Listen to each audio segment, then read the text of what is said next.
भगवान से शत्रुता और उनके भक्तों पर हिंसा, तीनों लोगों में ये अपने अत्याचार से त्राही त्राही मचा देंगे। और जब इनका अत्याचार चरम सीमा पर पहुंचेगा, तब इनका वध स्वयं भगवान विष्णु करेंगे। प्रतीक्षा थी ऐसी योद्धाओं की जो उनके परम शत्रु का विनाश करके देवताओं को भी उनके समक्ष झुका दे।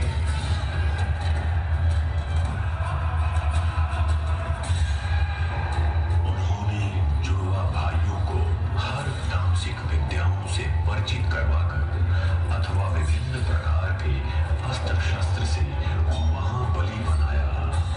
शीघ्र ही दोनों भाइयों ने इन काली शक्तियों पर महारत प्राप्त कर कई अलौकिक योग सिद्धियां प्राप्त की। अपने असीम बल द्वारा इन्होंने पूरे पाताल लोक में आतंक मचाकर सबको भयभीत कर दिया। इनका विरोध करना स्वयं मृत्यु को पुकारना था और असुराचार्य की संजीवनी विद्या शक्ति इस असुर साम्राज्य के लिए एक जीवदान थी।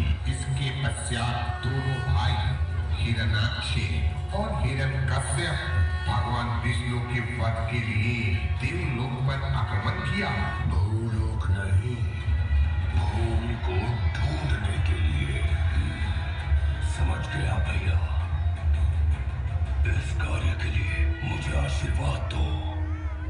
पूरा असुरकुल तुम्हारी प्रतीक्षा करेगा। उसे ढूंढते हुए खो मत जाना मेरे भाई। अपने हाथों से केवल उस विष्णु के वध की तैयारी करो जिसका भाई स्वयं हिरण्यकश्यप हो। उसको विष्णु को मारने के लिए इस तुच्छ हाथ का एक थप्पड़ ही काफी है। मैं विष्णु का वध करके उसका रक्त पान करूंगा तुम्हारे लिए भैया। आज्ञा दो।